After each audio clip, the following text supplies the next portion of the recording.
The morning air hung thick with tension and the metallic scent of rain-soaked concrete as Captain Elena Vasquez stood at perfect attention in the center of Fort Braxton's main parade ground.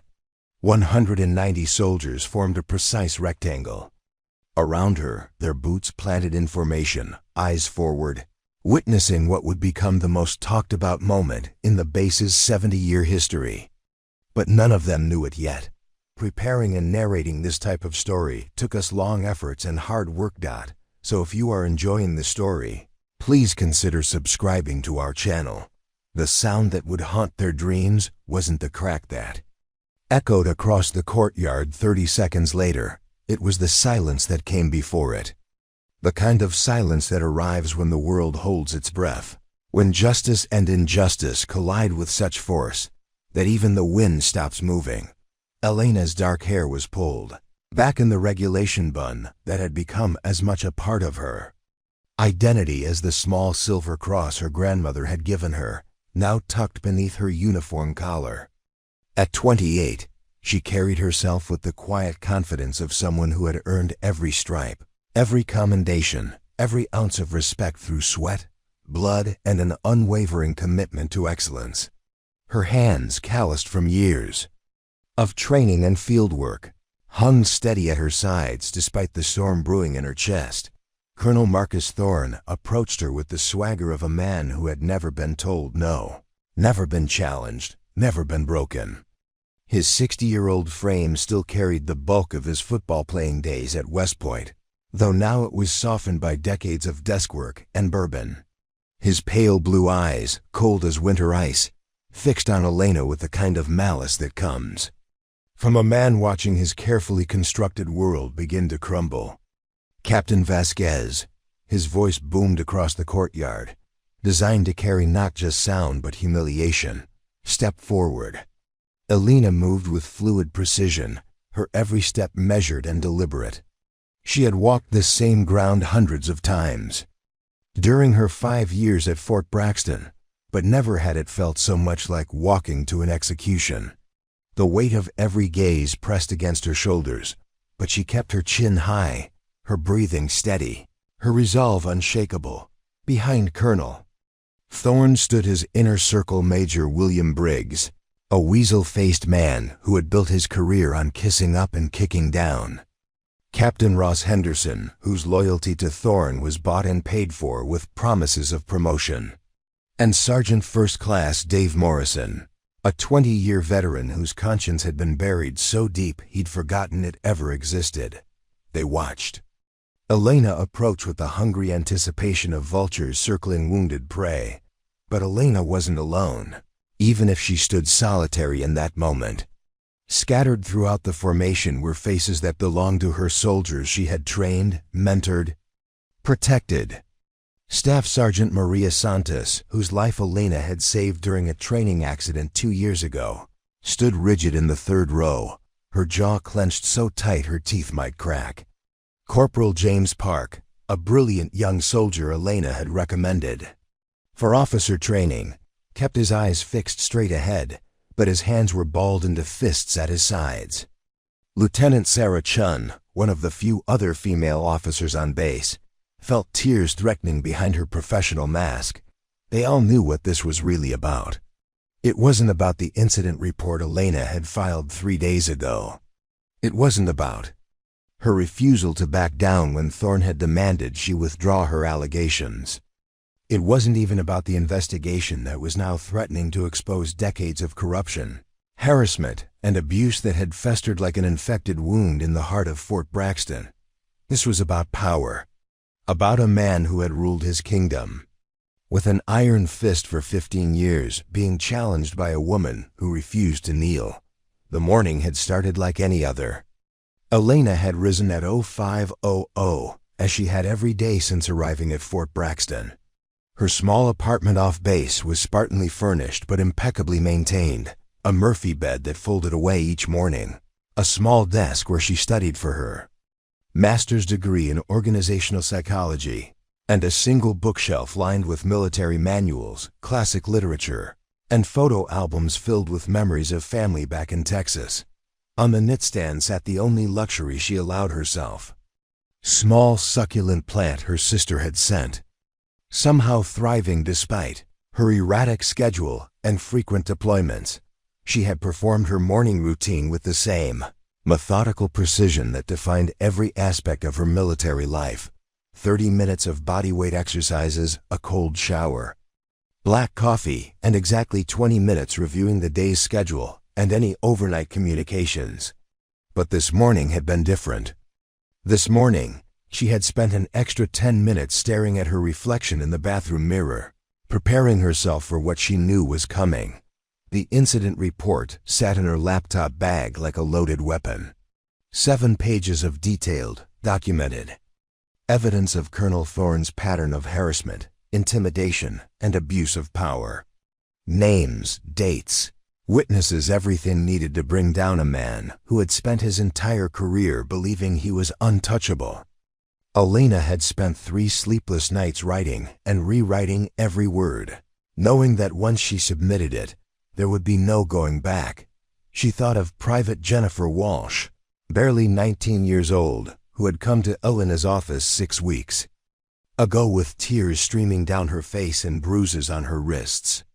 Jennifer had stammered through her story how Colonel Thorne had cornered her after a late-night training session, how his hands had wandered where they didn't belong, how he had whispered threats about her career if she ever spoke up. Elena had listened with growing fury, her hands gripping the arms of her chair so tightly her knuckles went white. "I can't report this, ma'am," Jennifer had whispered. "He said no one would believe me. He said I'd be transferred somewhere horrible, somewhere dangerous. He said he'd make sure I never made it past private." Elena had spent that night walking the base perimeter, rage and helplessness warring in her chest. She had seen too many talented soldiers, mostly women, but men too, transfer out under mysterious circumstances. Too many promising careers cut short by sudden disciplinary actions that never quite made sense. Too many young faces that arrived bright with hope and left hollow with defeat. But Jennifer's case was different. This time, Elena had been in the armory inventory room when it happened. This time, she had heard every word, seen every unwanted touch. This time, there was a witness. Colonel Thorne couldn't intimidate or transfer. The report had been submitted through proper channels 48 hours ago. Within 6 hours, Elena had been called to Thorne's office for what he termed a clarification meeting. She had walked into that wood-paneled chamber filled with awards, commendations, and photos of Thorne, with various dignitaries expecting intimidation tactics, threats, maybe even an attempt at bribery. She hadn't expected him to attack her character, her competence, her very right to wear the uniform. "You're a troublemaker, Vasquez," he had spat, pacing behind his massive oak desk like a caged animal. "Always have been.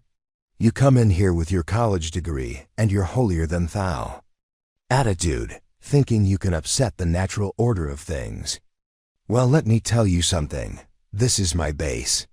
These are my soldiers. And if you think some feminist fantasy is going to bring me down, you're more delusional than I thought." Elena had remained at attention throughout the 20-minute tirade, absorbing every insult, every threat, every revelation of the man's true character. When he finished, she had simply said, "Will that be all, sir?" The controlled calm in her voice had only enraged him further. "You have 48 hours to withdraw that report, Captain. 48 hours to remember where your loyalties should lie. Because if you don't, I promise you'll regret it for the rest of your very short military career." But Elena Vasquez had never been good at backing down. It was a trait that had gotten her in trouble since childhood, when she had stood up to playground bullies despite being half their size. Her father, a Marine veteran who had lost his left arm in Desert Storm, had taught her that courage wasn't the absence of fear. It was feeling the fear and doing what was right anyway. "Mia," he had said during one of their weekend phone calls just last month, "the uniform doesn't make you a soldier. Your character does. And your character doesn't bend, not for anyone." Now, standing in the center of that parade ground with 190 pairs of eyes watching her every move, Elena could feel her father's words settling into her bones like armor. Whatever happened next, she would face it as he had taught her, with dignity, with courage, and with an unshakable commitment to what was right. Colonel Thorne stopped 3 feet in front of her, close enough that she could smell the lingering bourbon on his breath, see the network of burst blood vessels around his nose, feel the heat of his rage radiating like a furnace. His voice, when it came, was pitched to carry across the entire formation. "Captain Vasquez, you stand accused of conduct unbecoming an officer, insubordination, and filing false reports against a superior officer. How do you plead?" The question hung in the air like a challenge, like a gauntlet thrown down on medieval ground. Elena felt the weight of history pressing against her shoulders, all the women who had come before her, who had fought for the right to serve, to lead, to demand respect. She thought of her grandmother, who had worked in munitions factories during World War II, coming home each night with gunpowder under her fingernails and steel in her spine. She thought of her mother, who had raised 3 children alone while her husband recovered from war wounds, never once complaining, never once backing down from adversity. And she thought of Private Jennifer Walsh, somewhere in this formation, watching to see if justice was just another word that didn't apply to people like them.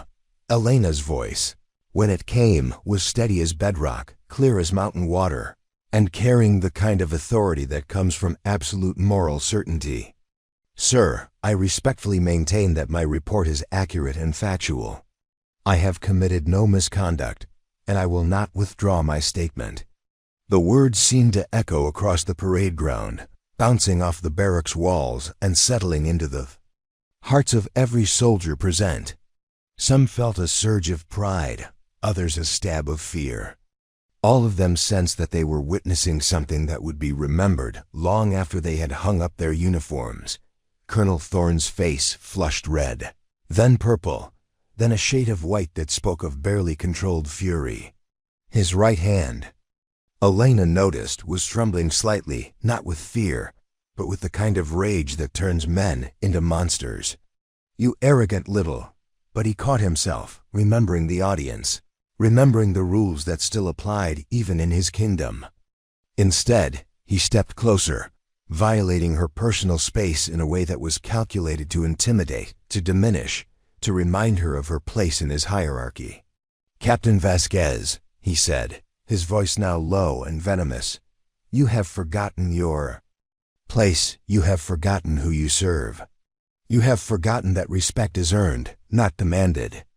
Elena's training had prepared her for combat, for leadership under pressure, for making life and death decisions in the chaos of battle. But nothing had prepared her for this moment, when doing the right thing meant standing utterly alone against a system designed to protect its own. No matter how corrupt they might be, behind Thorne, she could see Major Briggs smiling, actually smiling at her humiliation. Captain Henderson was recording everything on his phone, no doubt planning to use it later for his own purposes.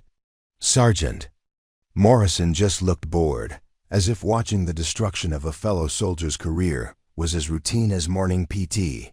But in the formation, Elena saw other faces. Staff Sergeant Santos, whose dark eyes were blazing with barely contained fury. Corporal Park, whose jaw was set in grim determination. Lieutenant Chen, who was fighting back tears of frustration and solidarity. They couldn't speak, couldn't act, couldn't help her, but they were witnessing. They were remembering. And somehow, that was enough. The silence stretched between Elena and Colonel Thorne like a taut wire, ready to snap at the slightest pressure. Somewhere in the distance, a flag snapped in the wind. A truck backfired on the adjacent street. Normal. Sounds of a normal day in a place where nothing normal was happening anymore. Colonel Thorne's hand moved slightly, just a twitch, really.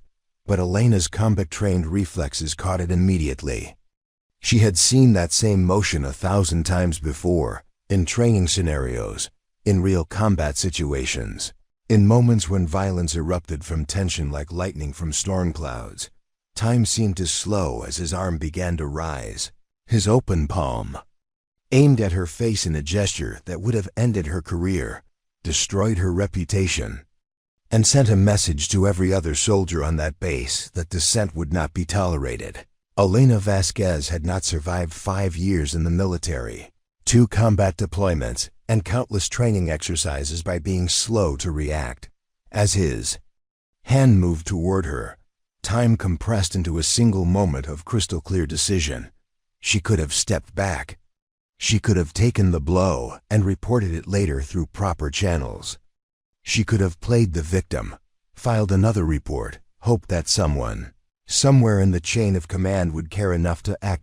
Instead, she caught his wrist in her left hand with the fluid precision of someone who had trained in hand-to-hand combat since she was 18 years old. Her grip was steel-strong, unbreakable, absolute. For just a moment, they stood frozen like that colonel and captain, aggressor and defender, the old guard and the new, locked in a moment that would define both their futures. And then Elena Vasquez made a choice that would echo through Fort Braxton for decades to come. Elena's grip on Colonel Thorne's wrist tightened imperceptibly as memories flooded through her mind, not of this moment, but of all the moments that had built her into the person capable of standing here, unafraid and unbroken. The weight of his attempted strike hung between them like a bridge neither could cross back over, and in that suspended instant, Elena found herself remembering exactly who she was and how she had gotten here. She had been 5 years old when her father first taught her to fight, not with anger or aggression, but with purpose and precision. Master Sergeant Roberto Vasquez had returned from his second deployment, missing his left arm and carrying invisible wounds that would take years to heal. The physical therapy was brutal, the phantom pain excruciating, but what nearly broke him wasn't his own limitations, it was watching his oldest daughter get pushed around by neighborhood bullies who saw her mixed heritage and quiet nature as easy targets. "Mia," he had said one afternoon, finding her crying behind their small house in El Paso, her school clothes torn and her pride shattered. "The world is going to test you every day of your life. Not because you're weak, but because you're strong. And strength makes some people afraid. You can't control what they do, but you can control how you respond." That first lesson had taken place in their backyard, on a patch of grass worn bare by years of practice. Elena's father couldn't demonstrate the moves anymore, not with one arm, but he could guide her through them, his voice steady and patient. As she learned to block, to counter, to turn an opponent's aggression into their own downfall. "Fighting isn't about winning," he had explained, watching her practice the same defensive sequence for the 100th time. "It's about protecting what matters, your dignity, your principles, the people who can't protect themselves. You fight when you have to, and when you do, you make it count." Now, 23 years later, Elena could feel those lessons flowing through her muscles like warm blood, each movement as natural as breathing. But she also felt the weight of everything else her father had taught her about honor, about service, about the responsibility that came with wearing the uniform that had cost him so much. Roberto Vasquez had never spoken directly about the things he had seen in combat, but Elena had learned to read the signs. The way he sometimes stared at nothing for long minutes, his mind somewhere else entirely. The nightmares that sent him walking through the house at 3 a.m., checking locks and windows. The careful way he positioned himself in restaurants and public spaces, always with his back to a wall, always with multiple exit routes mapped out in his mind. What he had given her instead of war stories was philosophy, wrapped in the practical lessons of hand-to-hand combat. "Every technique has a counter," he would say, adjusting her stance or correcting her balance. "Every show of force creates a vulnerability. The person who thinks they're untouchable is the person who's about to learn how touchable they really are." Elena's mother, Carmen, had worried about these lessons at first. She was a nurse at the local VIA hospital. dealing daily with the aftermath of violence and trauma. And she understood better than most how quickly situations could escalate beyond control. But she also saw what the training did for Elena's confidence. How it transformed her from a target into someone who walked through the world with quiet certainty. "Your father is teaching you more than fighting," Carmen had observed one evening, watching through the kitchen window as Elena practiced forms.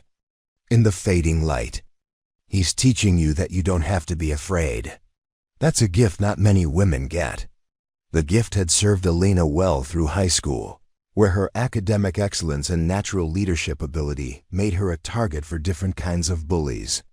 It had carried her through ROTC at the University of Texas, where some of her male classmates never quite accepted that a woman could outshoot them, outrun them, and outthink them in tactical scenarios. It had sustained her through officer candidate school, where the instructors seemed determined to find her breaking point and were perpetually disappointed when she refused to break. But it was during her first deployment to Afghanistan that Elena truly understood what her father had been preparing her for. Not the physical confrontations, though those came too, but the moral ones. The moments when doing the right thing meant standing alone against popular opinion, against orders that didn't sit right, against a system that valued conformity over conscience. Staff Sergeant Maria Santos had been a green private then, barely 19 and scared out of her mind on her first forward operating base. Elena, newly minted as a second lieutenant, had found her crying in the laundry facility after a particularly brutal day of rocket attacks and casualties. "I don't think I can do this, ma'am," Maria had whispered, her hands shaking as she tried to fold uniform shirts. "Every time I close my eyes, I see those bodies they brought in today. How do you get used to it? How do you stay strong when everything feels like it's falling apart?" Elena had sat down next to her on the concrete floor, not caring about the dust on her uniform or the breach of protocol. "You don't get used to it," she had said quietly. "The day you get used to seeing people die is the day you lose something essential about who you are.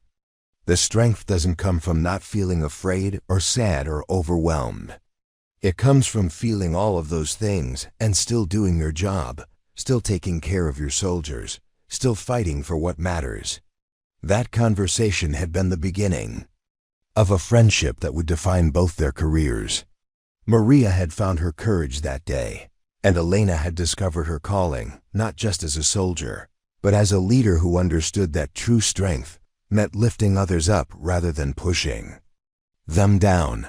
The pattern had repeated itself dozens of times over the years.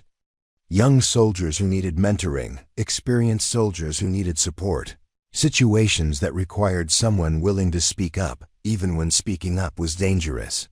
Elena had intervened when Sergeant Williams was being hazed for his stutter. She had reported Captain Morrison for his drinking problem, probably saving his life and definitely saving his marriage. She had fought for Corporal Jackson's widow when the military tried to deny her benefits over a technicality. Each incident had earned her respect among the soldiers she led, but also suspicion among some of her fellow officers. Elena Vasquez was labeled as someone who rocked the boat, someone who didn't understand how things worked, someone who was too emotional to be trusted with real responsibility. But she kept getting results.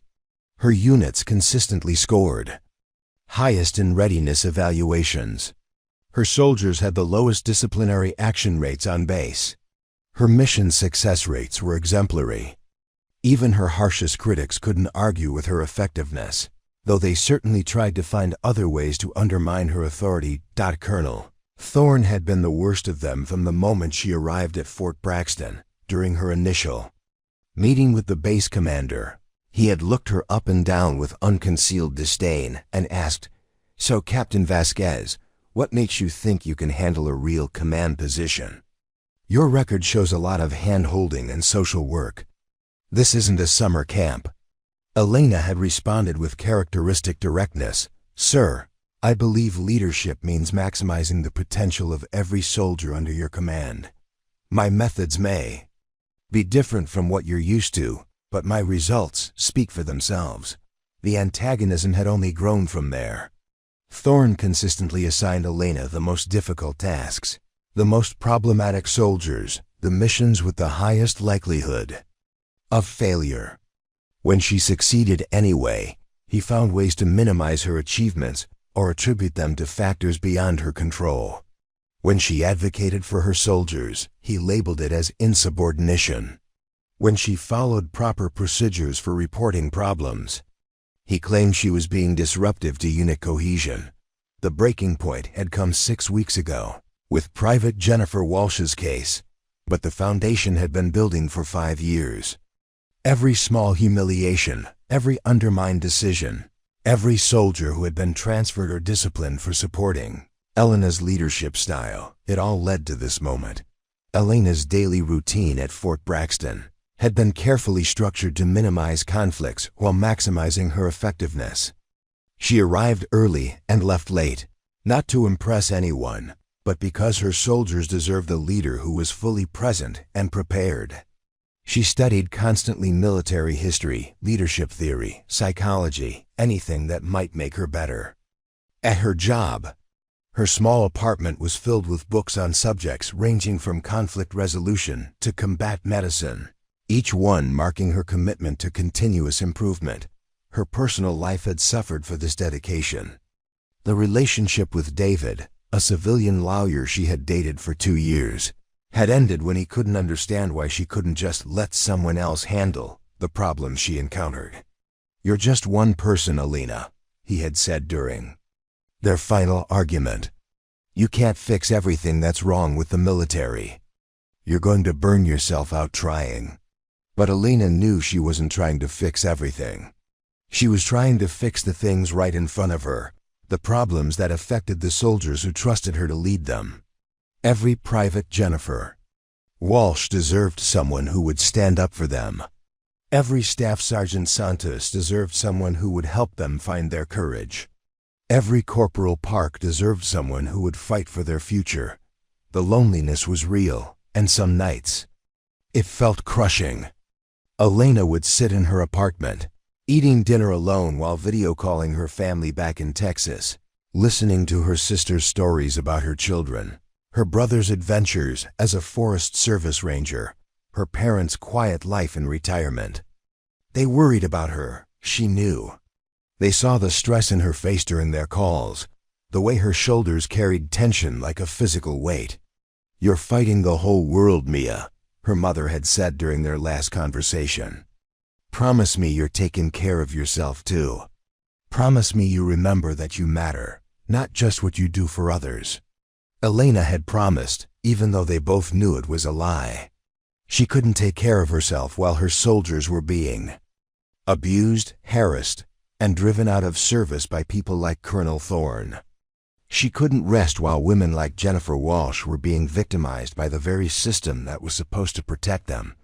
But she also couldn't have predicted that her commitment to doing the right thing would lead to this moment, standing in front of 190 soldiers with her commanding officer's wrist locked in her grip, his attempted assault frozen in mid-swing. The technical aspects of the defensive move were simple. She had practiced it thousands of times in training. What wasn't simple was everything that would come after. Elena could feel the weight of every gaze fixed on them, could sense the held breath of nearly 200 people waiting to see what would happen next. Some were hoping she would back down, restore the natural order, apologize for the disruption, and accept whatever punishment Thorne deemed appropriate. Others were silently willing her to hold firm, to be the voice they had never been able to find, to represent everything they wished they had the courage to become. In the front row of the formation, Elena spotted Private Jennifer Walsh, the young woman's face was pale but determined, her eyes locked on Elena's with an intensity that spoke volumes. Jennifer knew, better than anyone, what this moment meant. If Elena backed down now, if she allowed herself to be struck without consequence, it would send a message that would echo through Fort Braxton for years to come, that there were no lines that couldn't be crossed, no abuses that couldn't be covered up, no justice that couldn't be perverted by those with enough power and influence. But if she stood firm, If she defended herself and demanded accountability, she would be crossing a line that could never be uncrossed. She would be challenging not just Colonel Thorne, but the entire structure that had enabled him to operate with impunity for so long. Elena thought of her father's words from all those years ago. You fight when you have to, and when you do, you make it count. This was one of those times. This was her moment to make it count, not just for herself, but for every soldier who had ever been silenced, intimidated, or driven away by abusive power. The muscles in her forearm remained locked, her grip on Thorne's wrist unbreakable as steel. Around them, the world seemed to wait for her decision, though in her heart, Elena knew the decision had been made long before this moment. It had been made by a 5-year-old girl learning to defend herself in a backyard in El Paso. It had been made by a young lieutenant comforting a scared soldier in Afghanistan. It had been made by a captain who chose to submit an incident report rather than look the other way. Elena Vasquez had spent her entire life preparing for this moment, even though she had never imagined it would look exactly like this. Everything she was, everything she believed, everything she had learned about courage and character, and the true meaning of service had led to this point, where she stood unafraid in the face of threatened violence, ready to accept whatever consequences came from refusing to back down. The only question now was what form her refusal would take. Colonel Thorne's eyes widened in shock and fury as he realized his intended strike had been not just blocked but completely neutralized. Elena's grip on his wrist was unbreakable, her stance perfect, her expression absolutely calm despite the magnitude of what was happening. The parade ground fell into a silence so profound that the distant sound of morning traffic seemed to echo like thunder. "Release me immediately, Captain," Thorne hissed through gritted teeth, trying to pull his arm free while maintaining some semblance of authority. But Elena's training ran deeper than his desperation, and her position gave her every mechanical advantage. His attempt to break free only made his predicament more obvious to the 190 soldiers watching in stunned amazement. "Sir," Elena replied, her voice carrying clearly across the formation without a trace of strain or uncertainty, "I am prepared to release you the moment you step back and lower your hand. I will not, however, allow myself to be struck by anyone, regardless of rank." The words landed like artillery shells in the minds of everyone present. This wasn't just insubordination. This was a complete rejection of the power structure that had governed Fort Braxton for decades. Elena Vasquez wasn't just defending herself. She was drawing a line in the sand and daring anyone to cross it. Major Briggs stepped forward, his face flushed with indignation. "Captain Vasquez, you are assaulting a superior officer. Release the kill." Colonel immediately and prepare to be placed under arrest. But Elena didn't even glance in his direction. Her attention remained fixed on Thorne, whose face was cycling through shades of red and purple as he struggled against both her grip and the humiliation of being restrained by someone he considered beneath him. "Major Briggs," Elena said calmly, "I am defending myself against an attempted assault. Every soldier here witnessed Colonel Thorne's aggressive movement toward me. My response is both proportionate and justified under military law and basic human rights."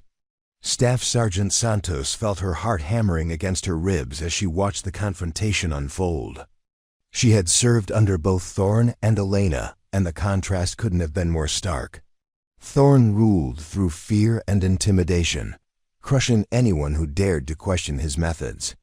Elena led through competence and genuine care for her soldiers, earning loyalty through her actions rather than demanding it through her rank. But watching Elena now, Santos realized she was seeing something unprecedented. This wasn't just a confrontation between two officers. It was a test of every principle that was supposed to define military service. Honor, integrity, courage, commitment. These weren't just words printed in manuals and repeated in ceremonies. Today, they were living concepts, embodied in a captain who refused to be cowed by rank or threatened by consequences. Corporal Park, standing 3 rows back, found himself thinking about his own experiences with Colonel Thorne. The arbitrary punishment details, the verbal abuse disguised as tough love, the way Thorne's inner circle always seemed to know exactly which soldiers to target for harassment. Park had always told himself it was just part of military life, that you kept your head down and endured until you could transfer or get promoted out of Thorne's reach. But watching Elena hold her ground, Park felt a surge of something he hadn't experienced in years of service: hope. Hope that maybe the system could change, that maybe good leaders could triumph over toxic ones, that maybe speaking up was worth the risk. Lieutenant Chun was fighting back tears, not of sadness but of fierce pride. As one of only 3 female officers on base, she had endured countless subtle and not so subtle attempts to undermine her authority, to make her feel like an intruder in a men's club. She had watched other capable women transfer out or resign, rather than continue fighting battles that seemed unwinnable. But Elena wasn't just fighting, she was winning.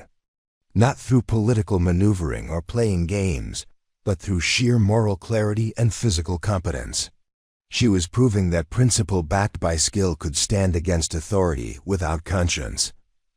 Colonel Thorne made another attempt to break free, this time trying to twist his arm in a way that would force Elena to either release him or risk causing injury. But Elena had anticipated the move, adjusting her grip and positioning with fluid precision. Her combat training, honed through years of practice and real-world application, made her as immovable as a mountain. "You're making the biggest mistake of your career, Vasquez," Thorne growled, his voice low enough that only she could hear. "I will destroy you for this. I'll have you court-martialed, dishonorably discharged, blacklisted from any decent job. Your life as you know it is over." Elena's response was barely above a whisper, but every word carried the weight of absolute conviction. "Sir, my life as I know it was over the moment I decided to do the right thing instead of the easy thing. The question is whether yours will be too." The standoff might have continued indefinitely if not for the sound of approaching vehicles. 3 Humvees were racing across the base toward the parade ground, their emergency lights flashing. Elena could see through their windshields that the occupants weren't more of Thorne's supporters coming to his aid. They were wearing the uniforms of the Inspector General's office and military police. Thorne heard them too, and his face went from purple to ashen in an instant. The investigation that Elena's report had triggered wasn't just some internal matter that could be buried or manipulated. The IG's office had sent a full investigative team, and their timing couldn't have been worse for Thorne or better for Elena. "Release me now," Thorne hissed desperately, "before they get here. We can work this out privately, professionally. You don't want this to become a bigger incident than it already is." But Elena had learned long ago that when someone's true character was revealed, believing their promises of change was both naive and dangerous. "Sir, I believe this incident became as big as it's going to be the moment you raised your hand to strike me. The presence of investigators doesn't change what happened, it just ensures there will be proper documentation of it." The lead Humvee screeched to a halt 20 yards from the formation, and Colonel Patricia Morrison of the Inspector General's office stepped out with the bearing of someone who had spent 30 years investigating military misconduct. She was followed by 2 MP sergeants and a captain from the Judge Advocate General's office, their collective presence transforming what had been a localized confrontation into something with far-reaching implications. Colonel Morrison took in the scene with the practiced eye of someone who had seen every variation of military crisis. A formation of soldiers standing at attention, their faces reflecting confusion, fear, and fascination. A group of officers clustered together with the guilty expressions of co-conspirators caught in the act. And in the center of it all, a captain maintaining perfect discipline while physically restraining her commanding officer. "What is the situation here?" Morrison's voice carried the authority of someone who answered only to the Pentagon and God. And not necessarily in that order. Major Briggs stepped forward, trying to seize control of the narrative. "Colonel Morrison, Captain Vasquez is assaulting Colonel Thorne. We've ordered her to release him, but she's refusing to comply with direct orders from superior officers." Morrison's gaze shifted to Elena, who met it with steady professionalism. "Captain Vasquez, what is your version of these events?" Elena's response was delivered in the clear, precise manner she had been trained to use when delivering situation reports under pressure. "Ma'am, Colonel Thorne was in the process of striking me when I defended myself by restraining his arm. He attempted to assault me in front of 190 witnesses. Following my refusal to withdraw an incident report I filed regarding his conduct towards subordinate personnel. I am prepared to release him immediately upon your order, but I will not allow myself to be subjected to physical violence by anyone, regardless of their rank." The words hung in the air like smoke from an explosion. Morrison had investigated hundreds of cases involving abuse of power, harassment, and assault, but she had rarely encountered one where the victim was both willing and able to defend themselves so effectively. Elena's account was delivered with the calm precision of someone who had nothing to hide and everything to gain from the truth being revealed. Colonel Thorne finally stopped struggling against Elena's grip, recognizing that his situation was deteriorating rapidly. The arrival of the IG team meant that every second of his humiliation was now being witnessed by people who had the power and authority to end his career permanently. "Captain Vasquez," Colonel Morrison said with measured authority, "you may release Colonel Thorne now. I assure you that you will not be subjected to any further physical aggression while my team is present." Elena immediately opened her hand and stepped back 2 precise paces, her movement so fluid and professional that it almost seemed choreographed.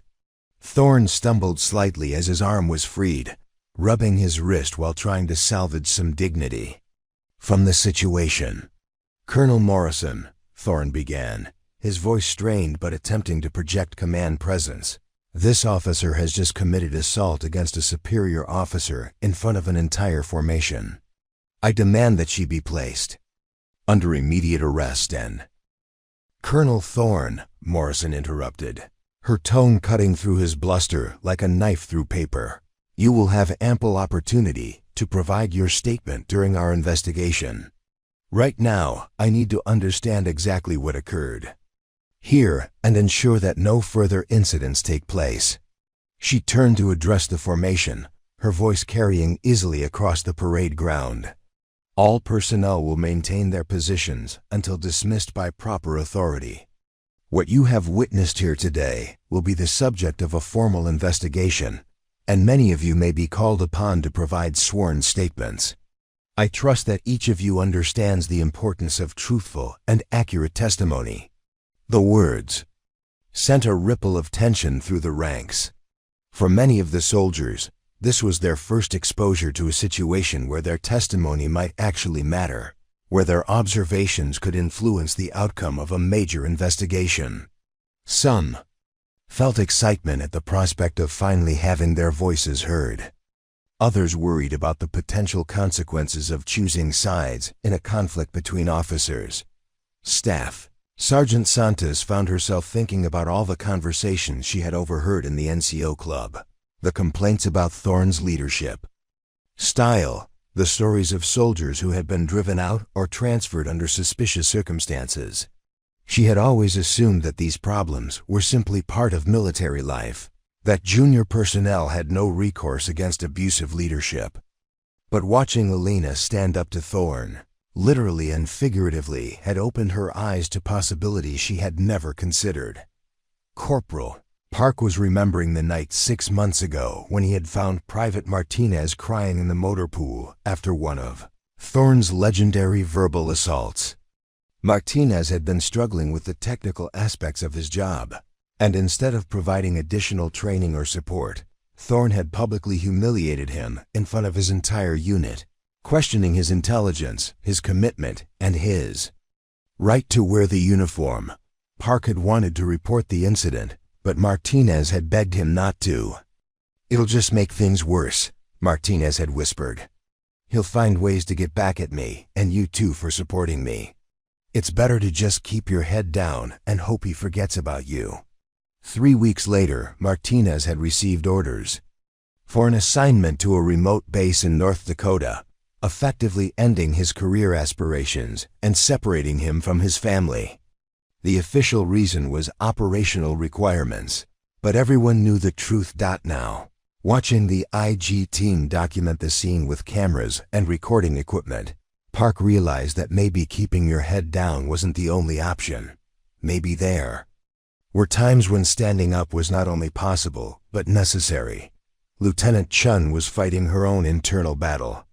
As a junior officer, she had been taught to respect the chain of command, to trust that superior officers had both the competence and the character to lead effectively.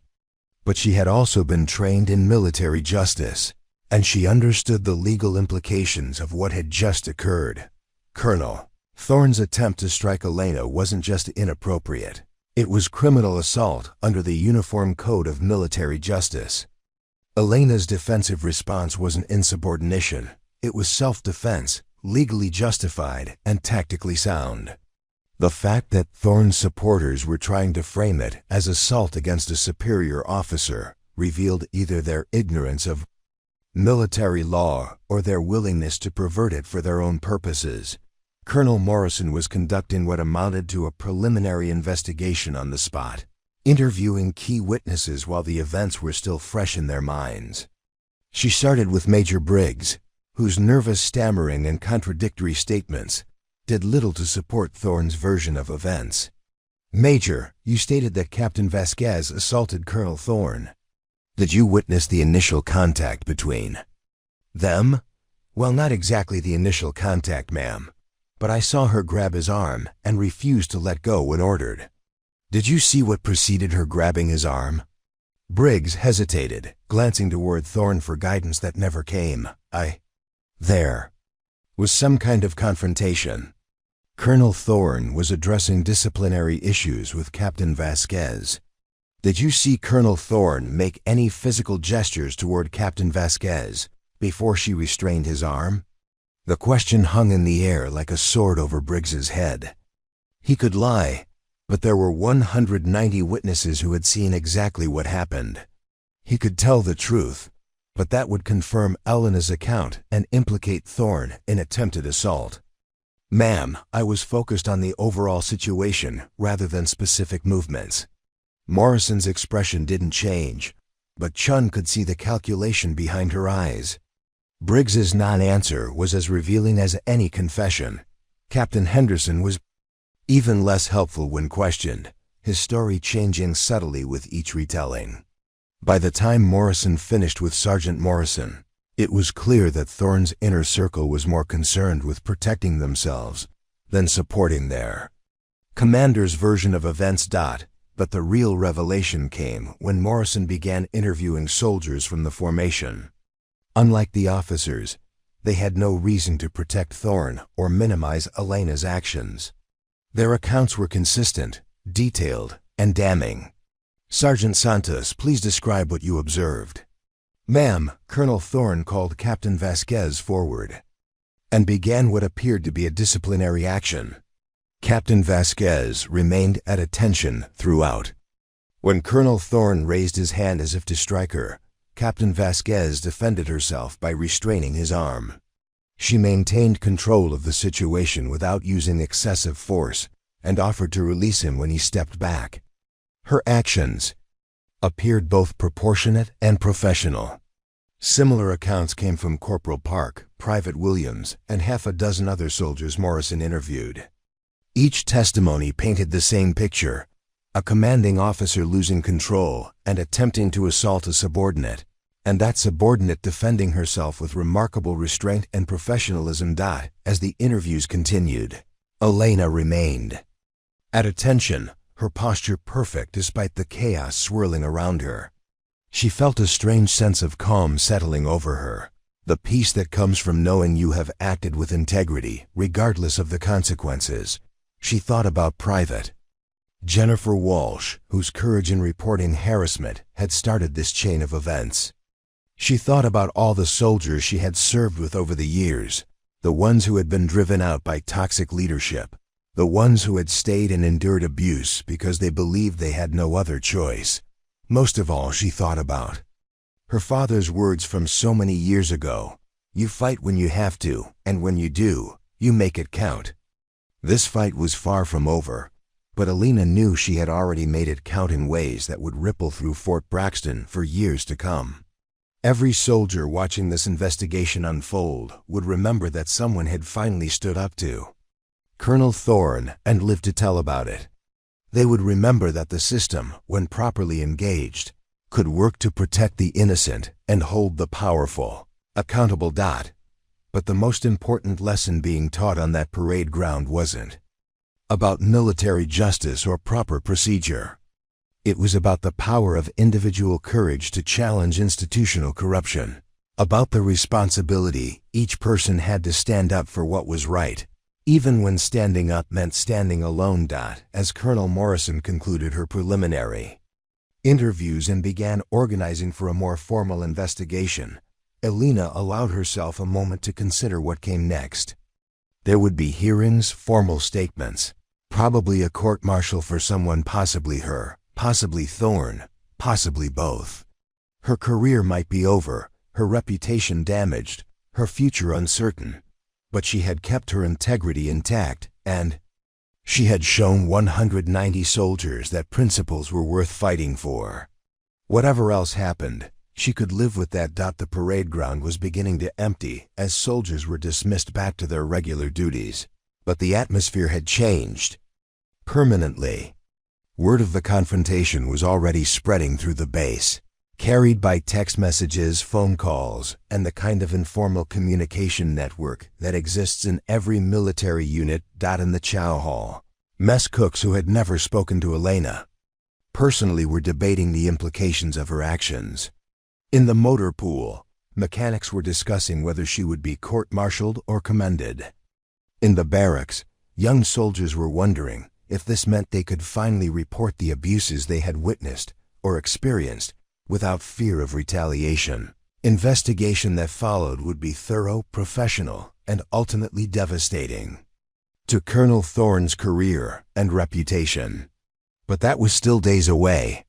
Right now, on this morning that had started like any other and would end like no other in Fort Braxton's history, the only thing that mattered was what had been proven beyond any doubt. Captain Elena Vasquez would not be broken.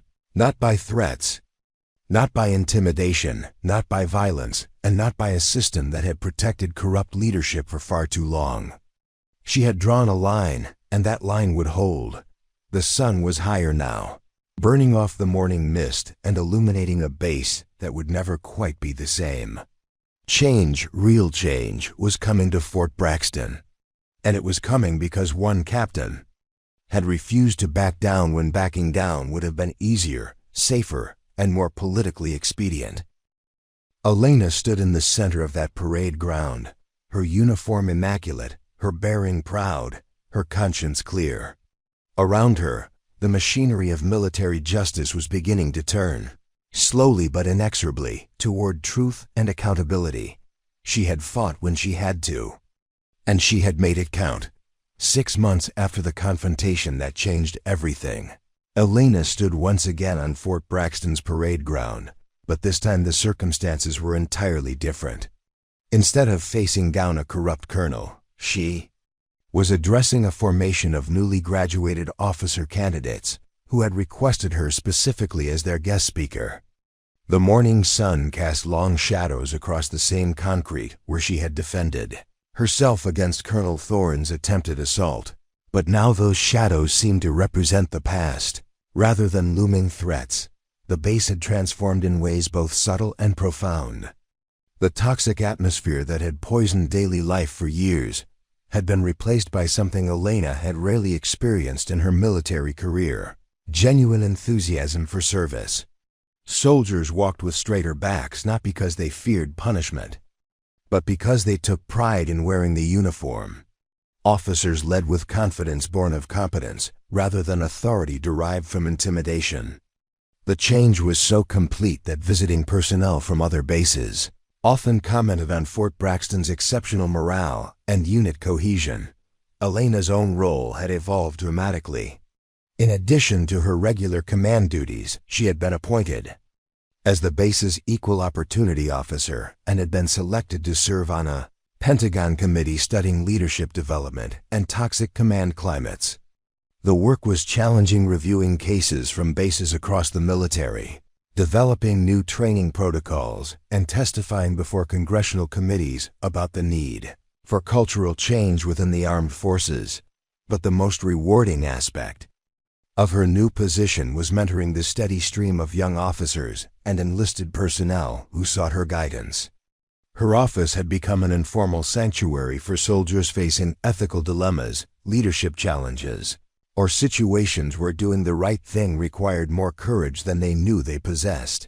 Lieutenant Sarah Chun, who had been promoted to captain and was now serving as Elena's deputy, had become an expert at managing the constant flow of visitors. She had installed a small coffee station outside Elena's office and created a comfortable waiting area where soldiers could collect their thoughts before difficult conversations. "Ma'am," Chun said, knocking on Elena's doorframe one autumn afternoon. "Private Rodriguez is here. She says it's about her platoon sergeant." Elena looked up from the stack of reports. She was reviewing sexual harassment cases from 3 different bases, all following similar patterns to what they had uncovered at Fort Braxton.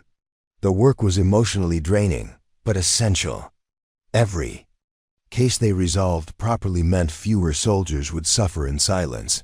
Private Rodriguez was 19 years old, barely 5 feet tall, with the kind of determined expression Elena recognized from her own mirror. She sat rigidly in the chair across from Elena's desk, her hands clasped tightly in her lap. "Private Rodriguez, what can I help you with today?" The young woman took a deep breath before speaking. "Ma'am, my platoon sergeant has been inappropriate with several of us, making comments about our bodies, asking personal questions about our relationships, touching us when it's not necessary.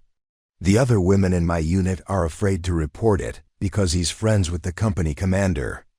Elena felt the familiar surge of anger that accompanied these stories, but she had learned to channel that emotion into productive action. "Private, first let me say that you've done the right thing by coming forward. No soldier should have to endure harassment, and you have my personal guarantee that this will be investigated thoroughly and professionally."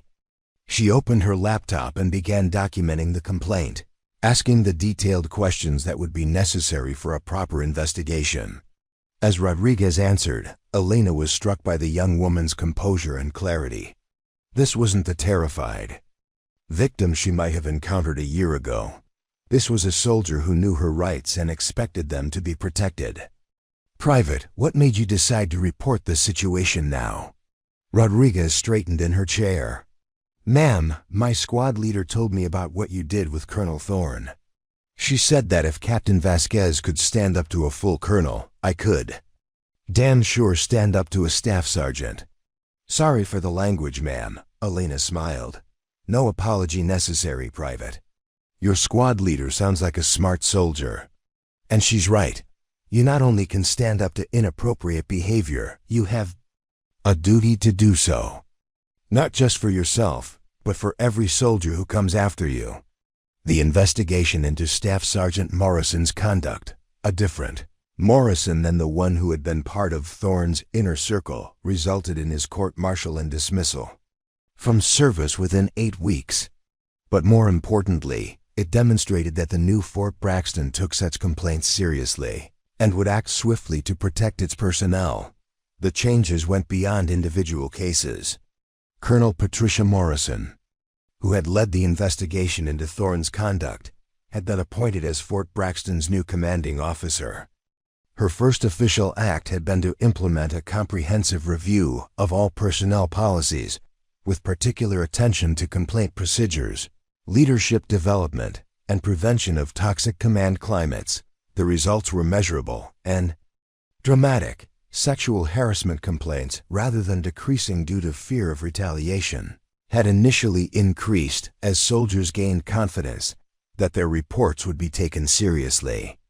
But as toxic leaders were removed and replaced with competent, ethical personnel, the actual incidents began to decline sharply. Retention rates improved across all demographics, but particularly among women and minority personnel who had previously been driven out by hostile work environments. Recruitment became easier as word spread through military networks that Fort Braxton was a place where good soldiers could thrive regardless of their gender, race, or background. But perhaps the most significant change was in the base's approach to leadership development. Elena had worked with Colonel Morrison to establish the Fort Braxton Leadership Institute, a program that combined traditional military leadership training with extensive education about ethical decision-making, conflict resolution, and building inclusive team environments. The Institute's first class included 24 officers and senior NCOs from across the base, including Staff Sergeant Santos, who had been selected for promotion to Sergeant First Class and was being groomed for greater responsibilities. Elena had recommended Santos personally, recognizing the kind of integrity and competence that the military needed in its senior enlisted ranks. "Ma'am," Santos said during one of their weekly mentoring sessions, "I never thought I'd see changes like this in my lifetime. When I first enlisted 15 years ago, we just accepted that some leaders were going to be ashholes. Excuse me, ma'am, and that the best you could do was keep your head down and try to avoid their attention." Elena nodded. She had heard similar sentiments from countless soldiers over the past months. "What changed your perspective, Sergeant?" Santos considered the question carefully. "Watching you on that parade ground, ma'am. Not just the physical part, though that was impressive, but the way you never wavered, never doubted that you were doing the right thing. It made me realize that I had been accepting things I should have been fighting against. It made me want to be better, not just as a soldier, but as a person." The conversation was interrupted by Elena's phone buzzing with a text message from her sister. "Back in Texas. Saw the news article about the Pentagon Committee. Dad is so proud he's showing it to everyone at the VFW. Mom says to tell you to eat more vegetables and call home more often. Love you, sis." Elena smiled as she read the message. The media attention had been unexpected but welcome. Her story had been featured in Military Times, and she had been interviewed by several national news outlets about the importance of creating safe, reporting environments for military personnel. The exposure had led to speaking invitations from bases across the country and had helped raise awareness about the scope of sexual harassment and assault within the military. But the recognition that meant the most to Elena came from sources closer to home. The previous month, she had received a letter from Captain Sandra Williams, the officer who had been forced to transfer from Fort Braxton after reporting Thorne's assault. "Captain Vasquez," Williams had written, "I wanted you to know that your courage has given me the strength to rebuild my career. I'm back in operational assignments and have been selected for promotion to major. More importantly, I'm working with my current command to implement some of the policies you've developed at Fort Braxton. Your refusal to be silenced has made it possible for the rest of us to find our voices again." The letter had arrived during a particularly difficult week when Elena was questioning whether the constant stress and responsibility of her expanded role was worth the personal cost. Reading Williams's words had reminded her that individual acts of courage could ripple outward in ways that were impossible to predict or measure. The ripple effects extended far beyond the military. Elena had been contacted by corporate executives, university administrators, and nonprofit leaders who were dealing with similar issues in their organizations. Her approach to addressing toxic leadership and creating accountability mechanisms was being studied and adapted across multiple sectors, but the most meaningful impact remained local and personal. Private Jennifer Walsh, now second lieutenant, Walsh, stationed at Fort Braxton as a platoon leader, had become one of Elena's most promising mentees. She had demonstrated the same kind of moral courage that had initially brought her to Elena's attention, but now she wielded it with the authority and responsibility of an officer. "Captain," Walsh said during one of their regular meetings, "I wanted to update you on the situation with Private Thompson." Thompson was a young soldier in Walsh's platoon who had been struggling with alcohol abuse and domestic problems. Under the old Fort Braxton culture, such issues would have been handled through punishment and shame, often driving the soldier to more destructive behavior or out of the service entirely. "I've worked with the chaplain and the family readiness group to get him connected with counseling services," Walsh continued. "His wife is receiving support through the base domestic violence prevention program, and Thompson is attending meetings. Most importantly, he knows that his chain of command is supporting his recovery rather than looking for reasons to punish him." Elena felt a surge of pride as she listened to Walsh's report. This was exactly the kind of leadership the military needed: officers who saw their soldiers as whole human beings rather than interchangeable parts in a machine. It was a lesson that Walsh had learned not from a manual or a classroom, but from watching Elena model it during their interactions. The transformation of Fort Braxton hadn't been without challenges. Some personnel had resisted the cultural changes, complaining that political correctness was undermining military discipline. A few officers and NCOs had requested transfers to other bases rather than adapt to the new expectations for ethical leadership. But for every person who left, 2 more requested assignment to Fort Braxton, specifically because of its reputation for excellence and integrity. The base had become a laboratory for military reform, with delegations of officers from other installations visiting regularly to study their programs and policies. Elena's personal life had also undergone significant changes. The end of her relationship with David had initially left her feeling isolated and uncertain about her future. But the demands of her expanded role and the satisfaction of meaningful work had gradually filled that void. She had also reconnected with her family in ways that had been impossible during the years when she was fighting just to survive in a toxic environment. Her parents had visited Fort Braxton the previous month, and her father had been visibly moved by the respect and affection Elena's soldiers showed her. "Mila," he had said during their final evening together, "you've become the kind of leader I always dreamed you could be.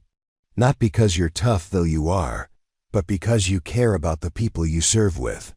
That's what real leadership looks like." As Elena stood before the formation of new officer candidates that bright morning, she reflected on how much had changed since her last appearance on this parade ground. The faces looking back at her were eager, hopeful, and confident, in ways that would have been impossible under the old regime. "Ladies and gentlemen," she began, her voice carrying clearly across the formation, "you are about to begin careers in an organization that demands the highest standards of integrity, competence, and commitment. But more than that, you are joining a profession that gives you the opportunity to serve something larger than yourself." She paused, looking out over the young faces that represented the future of military leadership. "Each of you will face moments when doing the right thing requires more courage than you think you possess. When the easy path conflicts with the ethical path.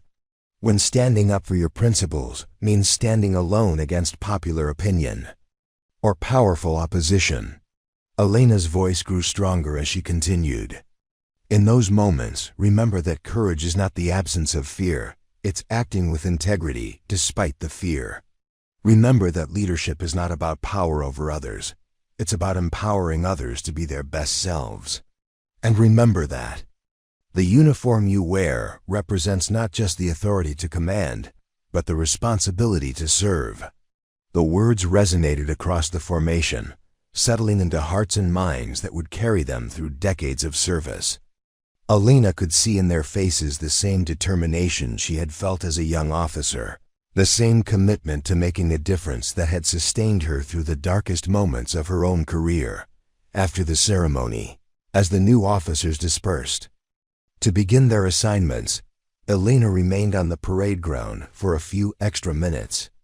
The morning was warming up, and she could hear the sounds of normal base operations resuming, vehicles moving, soldiers conducting training, the rhythmic cadence of a PT formation running past.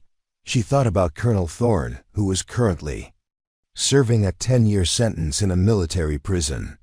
His court-martial had been swift and decisive, with the evidence of his crime so overwhelming that even his civilian attorney had advised him to plead guilty in hopes of receiving a lighter sentence. Major Briggs and Captain Henderson had received shorter sentences but were also serving time for their roles in the conspiracy. But Elena rarely thought about their fates with satisfaction or revenge. Instead, she found herself hoping that their removal had prevented other soldiers from suffering the way so many at Fort Braxton had suffered. Justice wasn't about punishment, it was about protection, prevention, and the restoration of trust in systems that were supposed to serve rather than exploit. Her phone buzzed with a text from her sister. "Mom wants to know if you're eating enough vegetables. Also, my oldest is writing a school report about heroes and wants to interview you. Are you free this weekend for a video call?" Elena smiled as she typed back, "Tell her I'd be honored, and yes, I'm eating vegetables. Some of us have evolved since college." As she walked back toward her office, Elena passed the memorial garden that had been established near the base headquarters. Among the plaques honoring fallen soldiers was a newer addition, a simple stone marker dedicated to the courage to speak truth, the strength to stand firm, and the wisdom to lead with integrity. The memorial had been Lieutenant Chun's idea, supported enthusiastically by soldiers throughout the base. It wasn't dedicated to any specific person or incident, but everyone understood its significance. It represented the values that now defined Fort Braxton, values that had been tested in fire and proven unbreakable. Elena's office was buzzing with activity when she returned. Captain Chun was briefing a delegation of officers from Fort Campbell about their equal opportunity programs. Staff Sergeant Santos was reviewing training schedules with the NCO Academy instructors. Second Lieutenant Walsh was counseling a young soldier whose squad leader had been treating him unfairly, not abusively, but with the kind of casual favoritism that could poison unit cohesion if left unchecked. This was what success looked like. Not the absence of problems, but the presence of systems and people capable of addressing problems before they became crises. Not perfection, but continuous improvement guided by principles that wouldn't bend under pressure. Elena settled at her desk and opened her laptop to review the day's schedule. 3 counseling sessions with soldiers facing various challenges. A conference call with Pentagon officials about expanding the Fort Braxton leadership model to other installations. A meeting with the base commander about implementing new sexual assault prevention training. A video interview with a documentary filmmaker who was creating a film about women in military leadership. It was a full schedule, but Elena felt energized rather than overwhelmed. Each task represented an opportunity to make a positive difference, to continue building on the foundation of trust and integrity that had been so hard won. The first counseling session was with Sergeant First Class Maria Rodriguez, no relation to the young private who had reported harassment earlier. This Rodriguez was a 15-year veteran who was struggling with the transition from the old Fort Braxton culture to the new one. "Ma'am," Rodriguez said, settling uncomfortably in the chair across from Elena's desk, "I'll be honest with you. I'm having trouble adjusting to all these changes. I came up in the military when you kept your mouth shut, did your job, and didn't cause trouble. Now it seems like everyone's encouraged to speak up about everything, and I don't know where the lines are anymore." Elena understood the sergeant's confusion. For many career soldiers, the rapid cultural transformation at Fort Braxton had been disorienting. Behaviors that had been normal for decades were suddenly unacceptable. Standards that had been ignored were now rigorously enforced. It was like learning to operate in a foreign country while speaking the same language. Sergeant Rodriguez, change is always difficult, especially when it challenges assumptions we've held for years.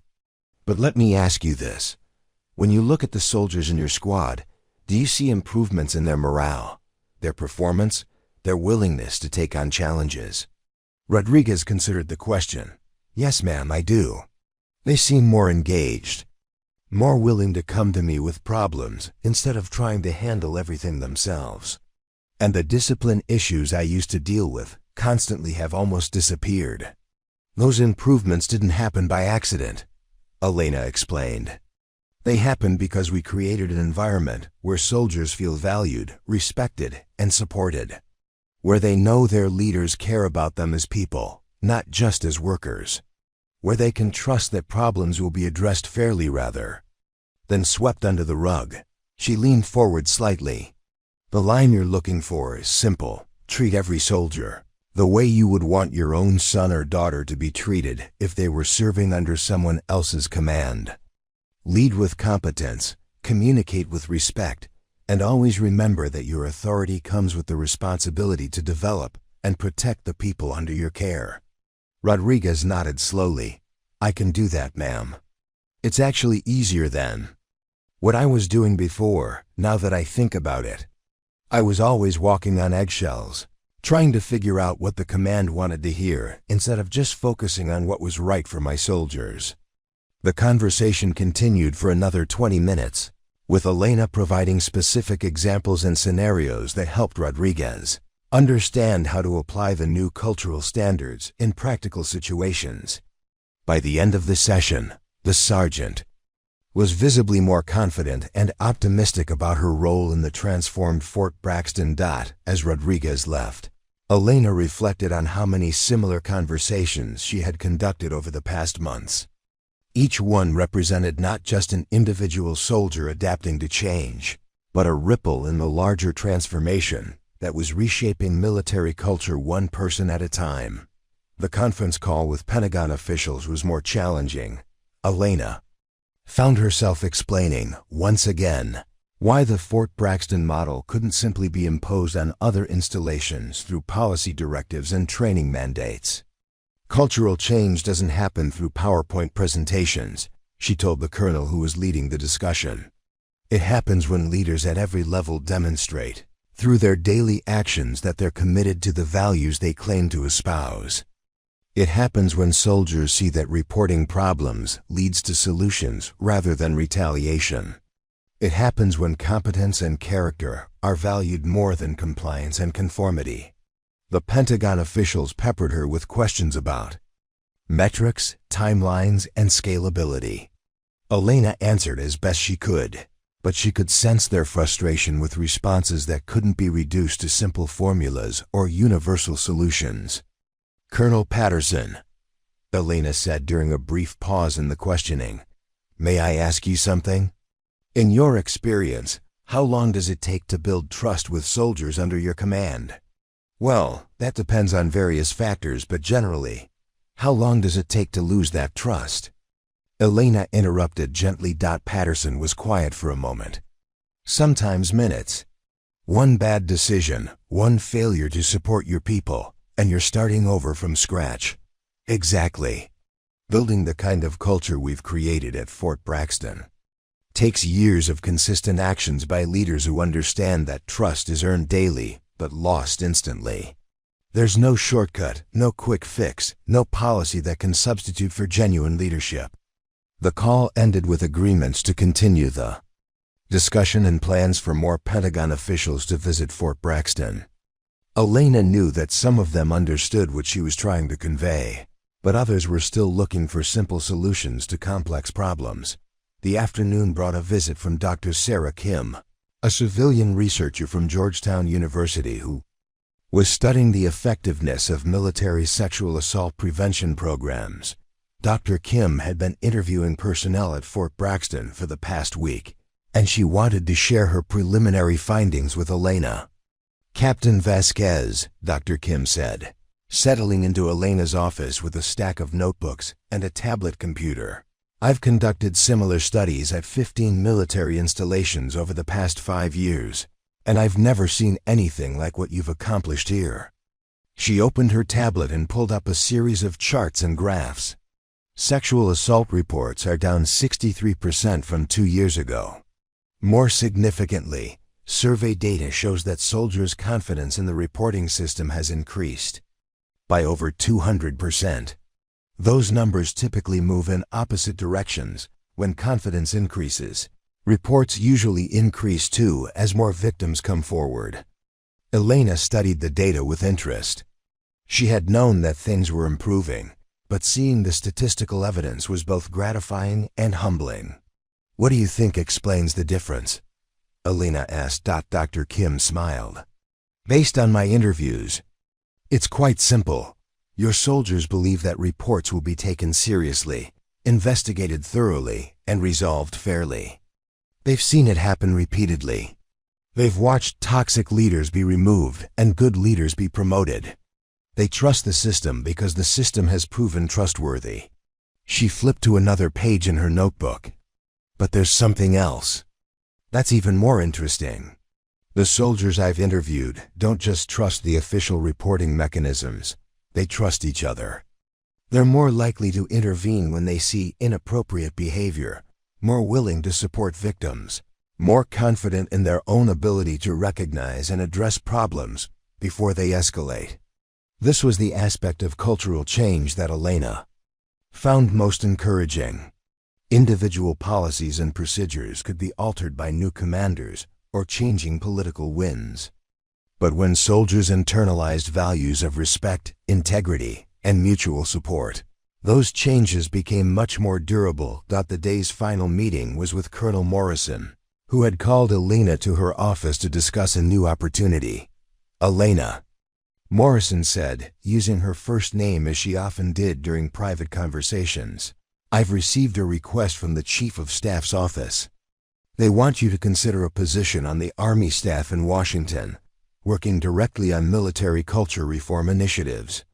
Elena felt a complex mix of emotions at the news. The position would be a significant career advancement and would give her a platform to influence military culture on a much larger scale. But it would also mean leaving Fort Braxton just as the transformation was reaching full maturity. "Ma'am, can I ask what you think I should do?" Morrison leaned back in her chair. "Honestly, I'm torn. Selfishly, I want to keep you here because you've become absolutely essential to what we've built. But professionally, I think your experience and perspective could help dozens of installations that are still struggling with the same problems we've solved." She paused, then continued. "The decision has to be yours, but I will say this. The work you've done here has proven that real change is possible. Now the question is whether you want to help scale that change across the entire Army." Elena asked for time to consider the offer, and Morrison agreed to give her a week to decide. As Elena walked home that evening, she found herself weighing the competing demands of personal satisfaction and professional obligation. Fort Braxton had become more than just her duty station. It had become proof that her father's lessons about courage and integrity weren't just idealistic platitudes, but practical principles that could transform organizations and lives. Leaving would mean trusting others to continue the work, to maintain the standards, to preserve the culture that had been so hard-won, but staying would mean limiting her impact to one installation, when the military as a whole was still struggling with the same systemic problems they had solved. The Pentagon position would give her the opportunity to help create dozens of Fort Braxtons, to spread the model that had proven so effective. As she reached her apartment, Elena's phone rang. The caller ID showed her father's number. "Hola, Papa," she answered, switching to Spanish as she always did with family. "Mia, how was your day?" Elena found herself telling him about the Pentagon opportunity, about the difficult choice between continuing work she loved and taking on new challenges with broader impact. As she spoke, she realized she was really asking for his guidance, even though she hadn't framed it as a question. "Elena," her father said when she finished, Do you remember what I told you about fighting when you have to? Yes, Papa, you fight. When you have to, and when you do, you make it count. That's right, but there's something else I should have told you. Sometimes making it count means knowing when your fight in one place is finished, and it's time to start fighting somewhere else. His words resonated with a clarity that surprised her. Elena had been thinking about the decision as choosing between good and better, between personal satisfaction and professional duty. But her father was suggesting a different framework, that sometimes the best way to honor what you've accomplished is to use it as a foundation for even greater achievements. That night, Elena sat at her small dining table with a cup of tea and a legal pad, making 2 lists. On one side, she wrote all the reasons to stay at Fort Braxton.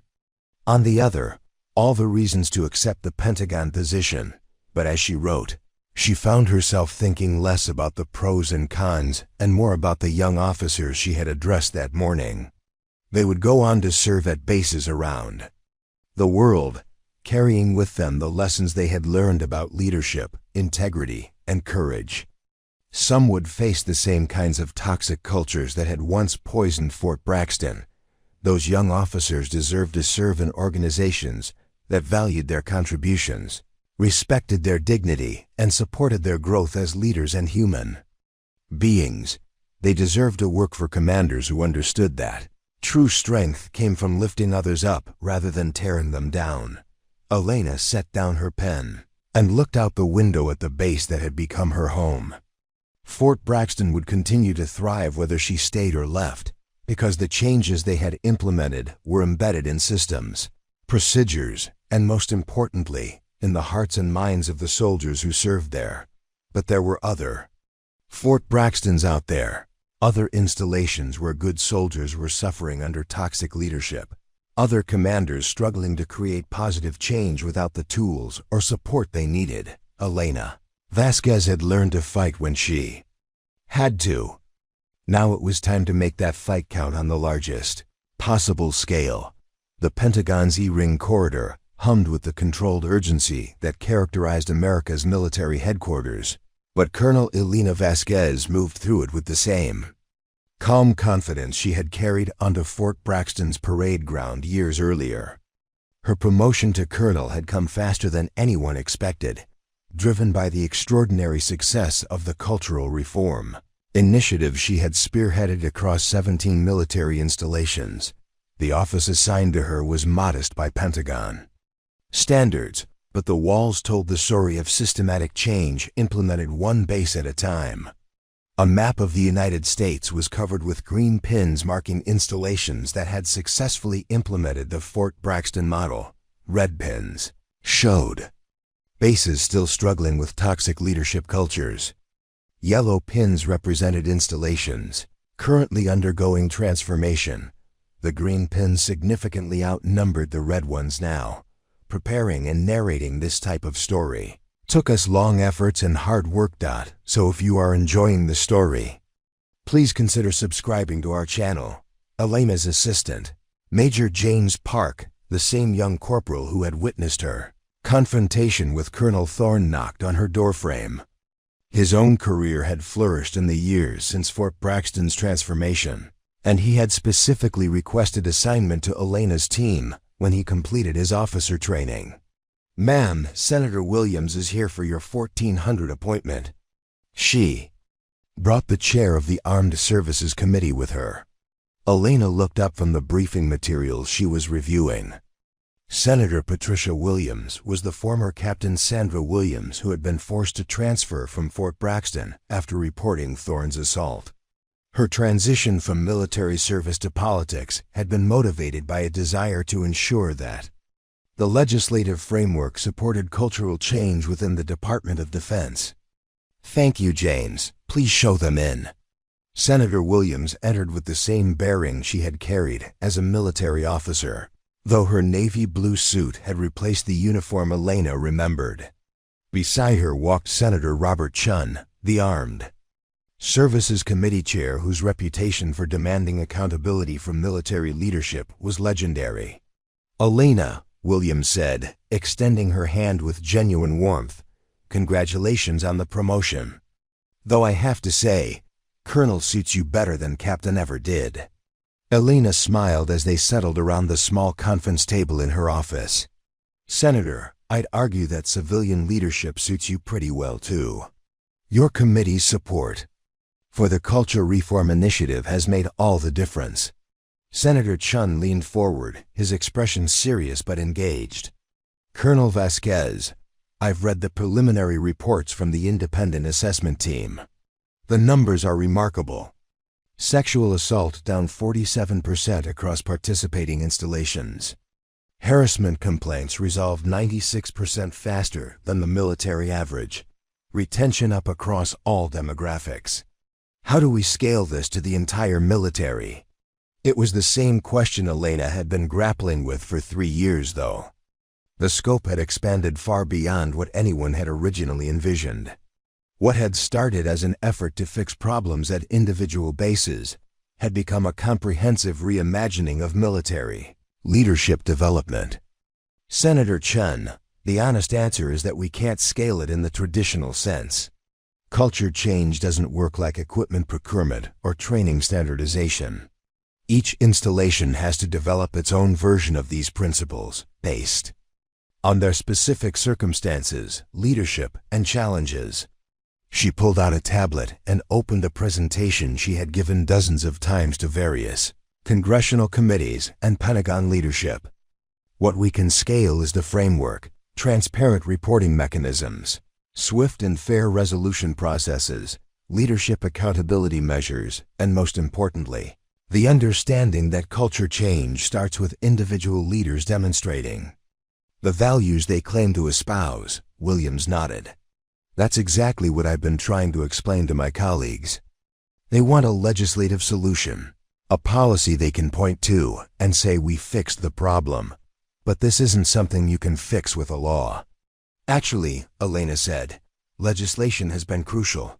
Your committee's requirements for cultural climate, assessments, anonymous reporting options, and external oversight have given commanders the tools they need to identify and address problems before they become crises." She clicked to the next slide, showing data from Fort Braxton 5 years after her confrontation with Colonel Thorne. But the real change happens when a 19-year-old private feels confident enough to report harassment because she's seen that the system actually works. When a staff sergeant intervenes to stop inappropriate behavior because he knows his chain of command will support doing the right thing. When a company commander addresses toxic leadership immediately because waiting will hurt her soldiers and damage her unit. Chun studied the data carefully. "These results at Fort Braxton, they've been sustained even after you left." "Yes, sir. And that's the most important indicator of success. The culture became self-reinforcing. Good leaders attracted other good leaders. Soldiers who experienced respectful, competent leadership carried those expectations with them to new assignments. The standards became embedded in daily operations rather than dependent on specific personalities." The conversation continued for another hour, covering everything from funding requirements to congressional oversight mechanisms. But for Elena, the most significant moment came when Williams mentioned a letter she had received from Lieutenant Colonel Jennifer Walsh. "She's taken command of a battalion at Fort Hood," Williams said, "one of the installations that was struggling with significant cultural problems. Her first priority was implementing the leadership development program you designed. According to her latest report, they're already seeing measurable improvements." Elena felt the familiar surge of pride and satisfaction that came from knowing her work was continuing to ripple outward through people she had mentored. Walsh's promotion to lieutenant colonel and selection for command represented exactly the kind of leadership development the military needed: officers who understood that true authority came from competence and character rather than rank and intimidation. After the senators left, Elena spent the remainder of the afternoon reviewing assessment reports from bases implementing cultural reform initiatives. Each report told a similar story: initial resistance from entrenched leadership, gradual buy-in as results became evident, and eventual transformation into self-sustaining cultures of excellence and integrity. But the report that captured her attention was from Fort Riley, where a young captain named David Rodriguez was implementing sexual assault prevention programs. His quarterly report included a note that made Elena smile. "Ma'am, I wanted you to know that I used your fight when you have to principal last week when addressing a toxic squad leader. The situation was resolved quickly and professionally, and my soldiers have commented on how much safer they feel in the unit. Thank you for teaching us that leadership is about protecting people, not controlling them." Elena had never met Captain Rodriguez personally, but she recognized his name from the list of officers who had requested her leadership development materials. He was part of a growing network of military leaders who were carrying forward the principles she had learned through painful experience and teaching them to others who would never have to face the same struggles. The intercom on her desk buzzed. "Ma'am, your 1600 interview with 60 Minutes is here." Elena gathered her thoughts as she prepared for yet another media interview about military culture reform. The attention was sometimes overwhelming, but she understood its importance. Every story that reached public attention created pressure. For continued progress and accountability, the 60 Minutes correspondent, Maria Santos, now a civilian journalist but still recognizably the staff sergeant who had stood in formation watching Elena's confrontation with Colonel Thorne, entered. With a camera crew and the same direct, no-nonsense approach that had made her an effective NCO. "Colonel Vasquez," Santos said as the crew set up their equipment, "it's been 5 years since that morning on Fort Braxton's parade ground. When you grabbed Colonel Thorne's wrist, did you have any idea it would lead to all this?" Elena considered the question while the sound technician attached her microphone. "Sergeant Santos, excuse me, Miss Santos, honestly, I was focused on not getting hit. Everything that came after was the result of good people finding the courage to speak up and demand accountability. But you were the catalyst. Your refusal to back down inspired others to come forward. I was one catalyst. But the real change happened because soldiers like Private Jennifer Walsh were willing to report problems, because investigators like Colonel Morrison were willing to follow the evidence wherever it led, because leaders like our current base commander were committed to building something better." The interview continued for over an hour, covering Elena's childhood, her military career, the specific events at Fort Braxton, and the broader implications for military culture. But the question that stayed with her long after the crew left was Santos's final one: "What do you want your legacy to be?" Elena had given a standard answer about hoping that future generations of soldiers would serve in organizations that valued their dignity and potential. But privately, she found herself thinking about a different kind of legacy, one measured not in policies or statistics, but in individual moments of courage by people she would never meet.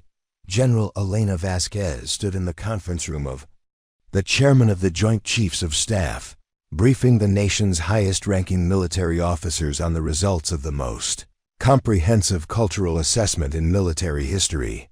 The promotion to general had come with assignment as the Deputy Chief of Staff for Personnel, giving her direct responsibility for military culture initiatives across all branches of service. The conference room held representatives from every major command, and Elena could see in their faces the same mixture of skepticism and hope she had encountered throughout her career. Some genuinely wanted to create positive change. Others were looking for ways to demonstrate compliance without actually changing anything.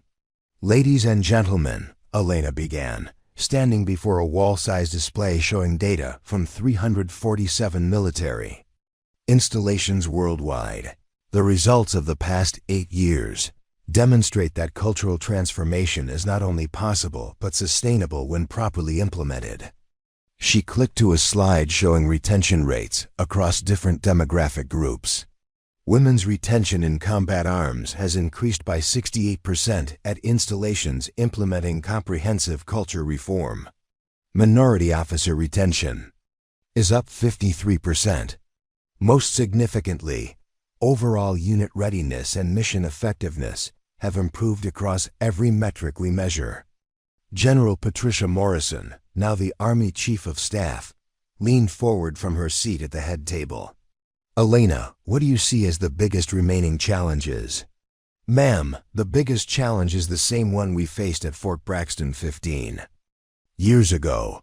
Leaders who view culture change as a burden rather than an opportunity.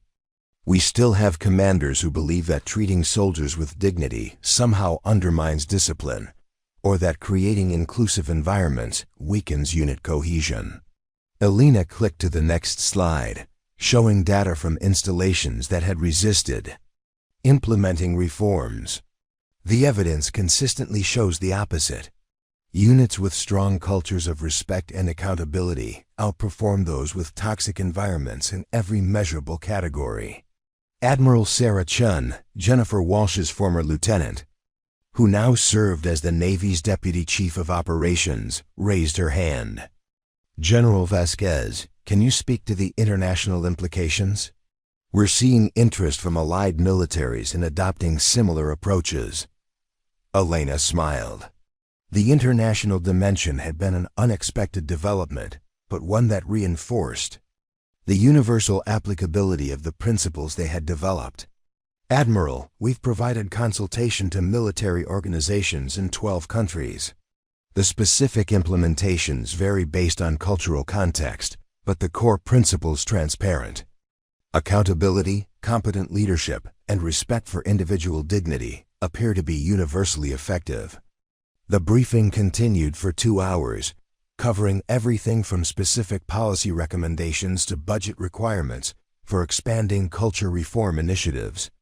But as Elena presented data and answered questions, part of her mind was elsewhere. Thinking about the individual stories behind the statistics. Staff Sergeant Martinez, the young soldier who had been driven out of Fort Braxton by Colonel Thorne's abuse, had returned to military service under the expanded re-entry program Elena had developed. He was now serving as a drill instructor, teaching new recruits about the values of respect and integrity that define modern military service. Captain Rebecca Johnson, who had reported Thorne's harassment all those years ago, had been promoted to colonel and was commanding a brigade in Germany. Her unit had the highest morale scores in U.S. Army Europe and had been selected to lead several high-profile multinational training exercises. Lieutenant Colonel David Rodriguez, the captain who had implemented prevention programs at Fort Riley, was now serving as Elena's deputy, developing training curricula that would be used throughout the military. His work was reaching hundreds of thousands of soldiers who would never know his name, but would benefit from his commitment to creating safer, more professional environments. But perhaps the most meaningful development was a letter Elena had received the previous week from Private Sarah Thompson, a 19-year-old soldier stationed at Fort Campbell. The letter was brief but powerful. "General Vasquez, I wanted you to know that I reported my squad leader for sexual harassment last month. 3 years ago, my sister was assaulted while serving in the Navy, and when she reported it, nothing happened. She ended up leaving the service. But I knew that things had changed, that my report would be taken seriously. The investigation was completed in 2 weeks. My squad leader was relieved and court-martialed, and my chain of command has been nothing but supportive. I'm staying in the Army because I know I can serve with dignity and respect. Thank you for making that possible." Elena had read the letter 3 times, each reading reinforcing her understanding of why the work mattered. It wasn't about statistics or policies or career advancement. It was about ensuring that young people who chose to serve their country could do so without fear of abuse, harassment, or retaliation for reporting problems. The retirement ceremony at Arlington National Cemetery was smaller than Elena's rank and service record might have warranted, but that was by her own choice. She had specifically requested a simple ceremony focused on the values and people that had defined her career rather than the formal protocols that often characterized such events. Former President Patricia Williams, the senator who had supported military culture reform legislation throughout her political career, delivered the keynote address. But for Elena, the most moving moment came when Private Jennifer Walsh, now Brigadier General Walsh and Commanding General of Fort Braxton, presented her with a gift from the soldiers of her former base. "Ma'am," Walsh said, her voice carrying clearly across the small gathering, "the soldiers of Fort Braxton wanted you to have this." The gift was a simple wooden plaque bearing a brass plate engraved with Elena's father's words, "You fight when you have to, and when you do, you make it count." Below the inscription were the signatures of over 300 soldiers who had served at Fort Braxton during Elena's tenure or in the years since her departure. Elena accepted the plaque with hands that were steadier than her emotions.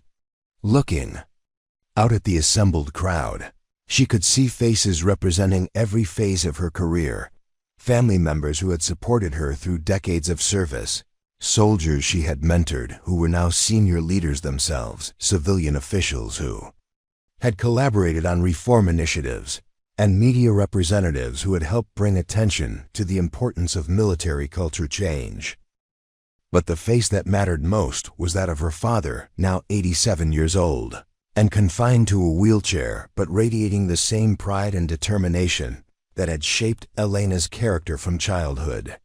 Master Sergeant Roberto Vasquez had lived to see his daughter become not just a successful officer, but a transformational leader whose influence had touched hundreds of thousands of lives. Elena's retirement speech was brief, focusing on the people who had made her career possible, and the work that remained to be done. But her final words were directed toward the young officers and NCOs who represented the future of military leadership. The principles we fought to establish: respect, integrity, competence, and accountability are not destinations but daily practices. Each of you has the opportunity and responsibility to model these values in every interaction, every decision, every moment when you choose between what's easy and what's right. The future of military service depends not on policies or procedures, but on individual leaders who understand that true strength comes from lifting others up rather than tearing them down. Elena's memoir, Breaking Point: Leadership, Courage, and the Fight for Military Culture Change, became a bestseller and required reading at military academies around the world. But she was more proud of the fact that sexual assault rates in the U.S. military had declined by 73% since her confrontation with Colonel Thorne, and that retention rates among women and minorities had reached all-time highs. She spent her retirement years traveling to universities and corporate organizations, teaching leadership development and organizational culture change. But her favorite speaking engagements were at military installations, where she could see firsthand the continued evolution of the culture she had helped transform. During a visit to Fort Braxton for the 20th anniversary of her confrontation with Colonel Thorne, Elena was approached by a young captain who looked barely old enough to be in high school, let alone command soldiers. "Ma'am," the captain said, extending her hand with a confidence that reminded Elena of her younger self, "I'm Captain Maria Rodriguez. I wanted to thank you for making it possible for people like me to serve with dignity and respect." Elena smiled. "Captain, what makes you think I had anything to do with that?" "Ma'am, my grandmother was Staff Sergeant Santos. She told me stories about what Fort Braxton was like before you changed everything. She said you taught her that leadership was about protecting people, not controlling them.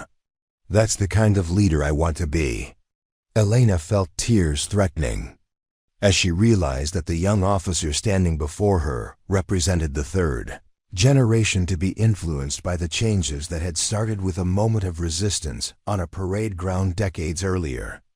Maria Rodriguez's children would grow up in a military culture that valued their potential rather than tolerating their presence, that saw diversity as strength rather than threat, that understood leadership as service rather than dominance. As Elena walked across Fort Braxton's parade ground that afternoon, she could see groups of soldiers conducting training exercises with the kind of mutual respect and professionalism that had once seemed impossible. The concrete where she had grabbed Colonel Thorne's wrist looked exactly the same, but the culture that surrounded it had been transformed beyond recognition. The memorial garden near base headquarters had been expanded over the years, with new plaques recognizing soldiers who had demonstrated moral courage in various circumstances. But the original stone marker remained unchanged: the courage to speak truth, the strength to stand firm, and the wisdom to lead with integrity. Elena paused at the memorial, thinking about all the people who had contributed to the changes that made modern military service possible. Colonel Morrison, who had conducted a thorough investigation despite institutional pressure to minimize the scandal. Private Walsh, who had found the courage to report harassment despite her fear of retaliation. Senator Williams, who had used her political position to support cultural reform legislation. The hundreds of leaders at every level who had chosen to implement change rather than resist it. But mostly, she thought about her father, who had passed away peacefully 5 years earlier, surrounded by family and knowing that his lessons about courage and integrity had rippled out through his daughter's career to touch lives around the world. "You fought when you had to, Papa," Elena whispered to the memorial garden's quiet beauty. "And you made it count in ways you never could have imagined." As the sun set over Fort Braxton, Elena could see the lights beginning to come on in the barracks where a new generation of soldiers was preparing for careers of service. Some of them would face challenges she couldn't imagine, situations that would test their courage and character in ways that would define their lives and the lives of those they led. But they would face those challenges with tools she and her generation had fought to provide: systems that worked, leaders who cared, and cultures that supported doing the right thing even when it was difficult. Elena Vasquez had broken more than Colonel Thorne's grip on that parade ground 20 years earlier. She had broken a cycle of abuse, a culture of silence, and a system that had protected the powerful at the expense of the innocent. The ripples from that moment of courage continued to spread, carried forward by every leader who chose service over self-interest, every soldier who reported problems instead of enduring them, every organization that valued character over convenience. The fight was far from over. It would never be completely over, but the foundation had been laid for a future where courage, integrity, and compassion were not just words in mission statements, but living principles that guided daily decisions and shaped institutional cultures. Elena had fought when she had to, and she had made it count for generations to come.